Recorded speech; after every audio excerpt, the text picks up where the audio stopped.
Hello everyone and welcome to another episode of Toon Network. My name is Louis. And my name is Sheen.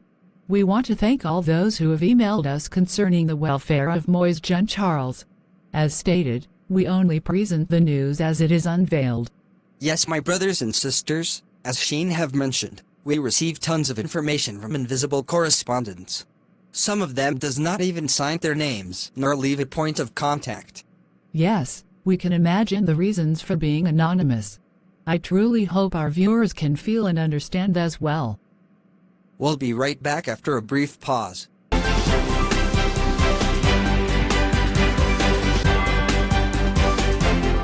Welcome back, ladies and gentlemen. Sheen, I understand you have a lead to a fascinating story. Well, Louis, as you know, a household, an organization, or a business always needs a person of good intentions to help get things done. Well, the same rules would apply as we would imagine to a ruler of any given country. Louis, Haiti is the country that is in itself a blessed country, a country that only a true Haitian can really understand its purpose. See, back in the day, Mr. François Duvalier from the late 50s took the position of helping the Haitian people. Before announcing his candidacy, he went around the villages curing people from diseases. What do you mean by curing people? Yes, he was a doctor of medicine. He went around healing people and giving them required doses of penicillin. After witnessing a townsman returning to complete health, a villager asked him a simple question. That is, what is in the syringe? Mr. François Duvalier lifted the syringe in the air and replied to the villager, "It's magic," with a big smile on his face. From that moment on, rumors had gone around the town and Mr. François Duvalier was known as the magician. And instantly he was given numerous titles, for example, the magician doctor. Some say D.O.C. Since he wore a black hat, some said Papa Doc. He liked Papa Doc, so he kept it as a given title from the villagers. As words got around and as his popularity grew immensely as the magician and Papa Doc, there was an upcoming election and François decided to run for the highest office in the land. Well, he won and became the president of Haiti. Now, Louis, we know Michelle is in Haiti. Let's see if she could add more to this story. Hi Michelle, what can you add to the story of Papa Doc? Good evening everyone, Sheen. I see you've been catching up on Haiti as well. Like staff usually reminds its viewers to get Haitian informations from Haitian perspectives for an honest and accurate report. Yes indeed. To continue from where you've left off, Sheen. After Mr. François Duvalier became president of Haiti, his name was literally changed to Papa Doc. And as we all know, in the office of the presidency, there will be some standing with the president and some against the president. The ones against the presidency will usually bring about their own opinions and agendas. Well, it turned out that 13 members of the mulattoes.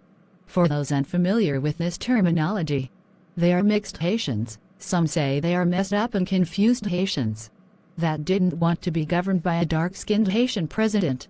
It turned that out of the 13 rebels, only 12 were mulattoes and 1 dark-skinned Haitian. Those 13 revolutionaries had their ideal president in mind and wanted to overthrow the Duvalier's regime after Papa Doc proclaimed himself as president for life on June 14, 1964. The masses were outraged about the proclamation. The mulattoes had taken the moment to stir fire and to create chaos amongst the masses, acting as if they were with the people, even though the mulattoes took it personally, stating such proclamation would not take place in the country.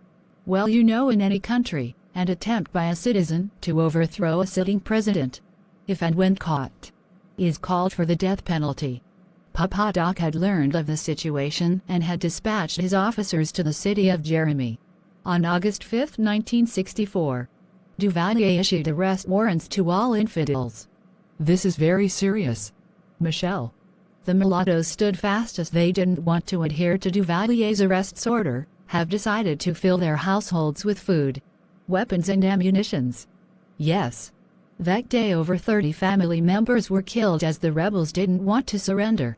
They thought they were heavily armed and well barricaded, that they didn't assume the children's safety. They decided to exchange fire with the Duvalier's officers, and the incident had caused numerous children and adults killed. The hunt had continued in surrounding cities throughout the month of August 64 for the fleeing mulattoes, as Duvalier declared the condemnation of all, including all accomplices. Well, the last two mulattoes were finally captured and kept alive for a public execution which took place on November 12, 1964. Duvalier used that assault as a model for all who wanted to overthrow a sitting president. Not too many people are aware of this. The city of Jeremy have a memorial vespers for the falling victims and their families. That's all I have for you now, Sheen. Well, as usual, thank you for a job well done. February 7th is approaching. We want you to be safe and distance yourself from what may be a chaotic day. Wow, Sheen. Michelle does get to the nitty-gritty of the Haitian events. Yeah, Louador, reporters may give a different view on this matter, as we continuously remind the viewers to get the Haitian news from Haitian perspectives.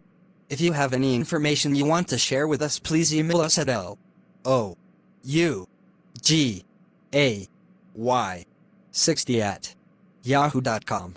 To support us for continuous Haitian news, you can send your PayPal or Cash App donations to lougay60@yahoo.com. My name is Sheen. And my name is Louador. Good night.